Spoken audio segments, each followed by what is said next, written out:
All right, in this next video, we're going to talk about Calypso. And we begin with a performance whose details provide an excellent perspective on some of the ways in which music circulates in the Caribbean. This performance will become a sort of touchstone for the section on patterns of musical reception. So this performance by George Simonet, who's a Bahamian Goombay singer, performed a song he called Love Alone in Nassau in the 1950s. This performance takes place as Simonet's career surges during the early days of tourism in Nassau.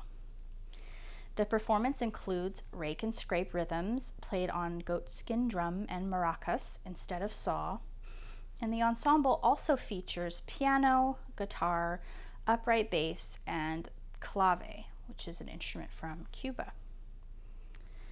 Love Alone is a calypso piece. It actually was originally titled Edward VIII by a Trinidadian musician named Lord Caresser, and as I said, incorporates Cuban clave rhythms. It also uses rhythmic patterns associated with rake and scrape on the goatskin drum. So in order to cater to tourist audiences' tastes, Simonet and other Goombay artists draw on a complex combination of sounds. Over the next several sections, we'll explore the histories, stylistic characteristics, and patterns of circulation for the Trinidadian calypso and Cuban rumba, the foreign styles that inform this rendition and make this specific performance possible.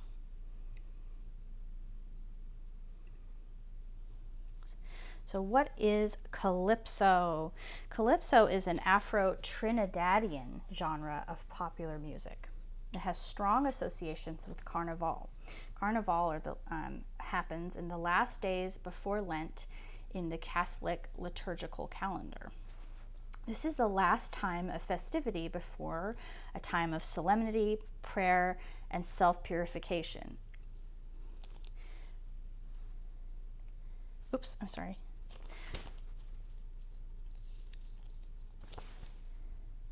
In Carnival, there's a long history of ambivalence.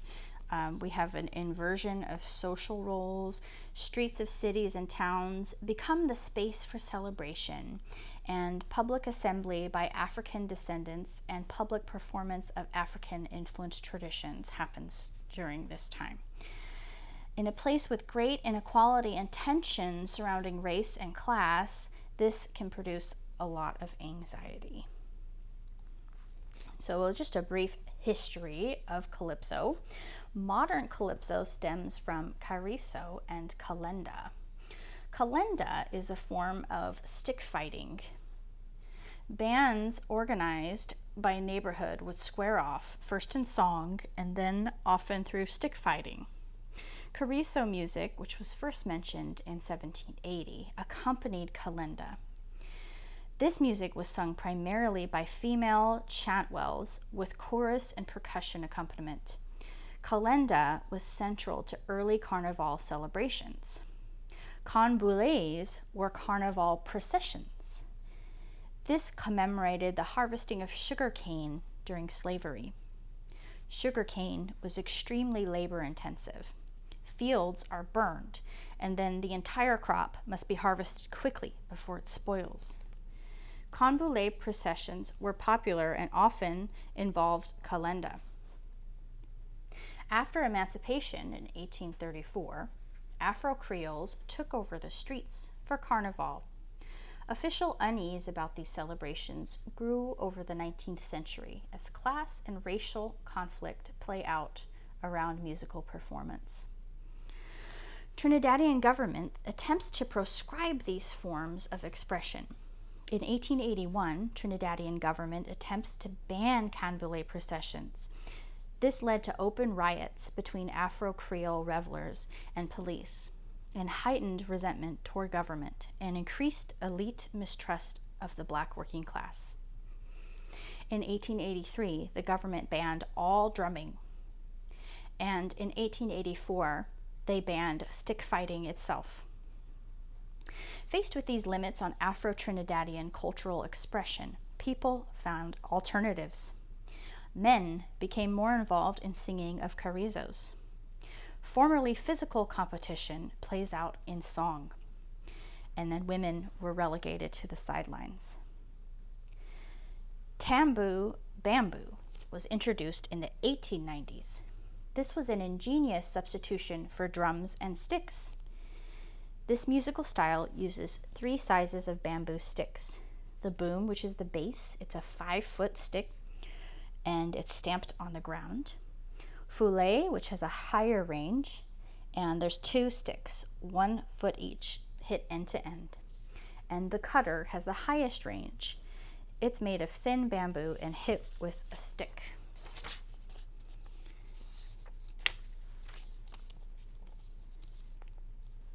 These sticks, which are now instruments, were used to accompany chantwells. And then, in the 1890s, string bands based on Venezuelan ensembles come to prominence as well. Eventually, tambu bamboo sticks were supplanted by steel bands. Let's look at calypso in the early 20th century. There are several key characteristics. As far as social commentary, this song I told you about, Edward VIII by Lord Caresser, discusses the abdication of King Edward VIII of England. There was a major scandal throughout the British Empire, of which Trinidad was still a part. The music also has a competitive spirit. There's picong, which is a verbal duel of improvised verses between 2 calypso singers. And this comes from the French word piquant, which means spicy. By the 1920s, Carnival celebrations had expanded to include processions in the streets and concerts in tents. In 1939, Calypso Monarch was performed. And in the 1940s, a U.S. military base was founded in Trinidad. The U.S. presence becomes fodder for social commentary. And there was now an increased exposure to U.S. popular music, which led to changes in calypso instrumentation. Jazz combos now became the norm, with a horn line, drums, percussion, bass, guitar, and keyboard. As calypso emerged, authorities saw it as dangerous. They were uncomfortable because of the association with Carnival. Afro-Creole middle class rejected it. Calypso had an incisive political commentary. And there was a large following for calypso artists. Commentary swayed public opinion, especially on government officials. So, government censored songs and banned albums. But there did come international exposure for calypso. In the 1920s, calypsonians began going to New York to record tracks for the export market. And then in 1937, Edward VIII by Lord Caresser gains huge publicity, and this brings calypso to homes throughout the United States. By the mid-40s, artists like the Andrews Sisters cover calypso songs like Lord Invader's Rum and Coca-Cola. And in 1956, a Jamaican artist named Harry Belafonte released an album called Calypso. This was the first full-length album ever to sell more than 1 million copies.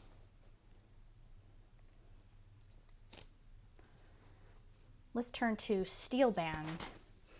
This is an ensemble made of idiophones, which, if you remember the different classes of instruments, idiophones, it means self-sounding. So when you strike it, it creates its own sound.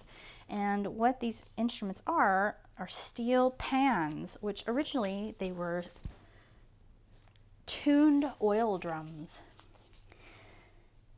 Steel band came to replace tambu bamboo in the 1940s that is. It's a 4-part ensemble. The tenors play the melody, seconds play harmony and counter melodies, cellos fill in harmonic material, and basses play the bass line. The melodic instruments combine with the engine room, which is the percussion.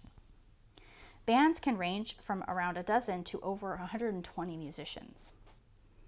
In 1951, the Trinidad All-Steel Percussion Orchestra toured London to rave reviews. Recognition abroad led to acceptance at home across social groups that had previously rejected the music. So we see Calypso in the 30s, and then this happened with Steel Band in the 50s.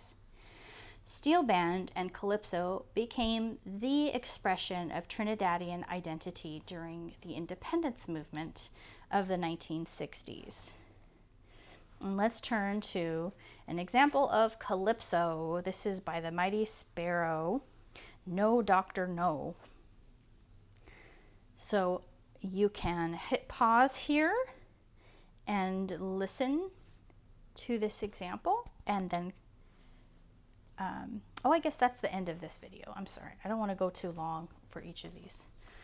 So yeah, I guess, oh, this is multiple pages. So what you should do is check out the textbook. I'm actually going to copy this and put it in like a doc on the Blackboard page for this, so you can follow along. But that is the end of the video on Calypso and Steel Band.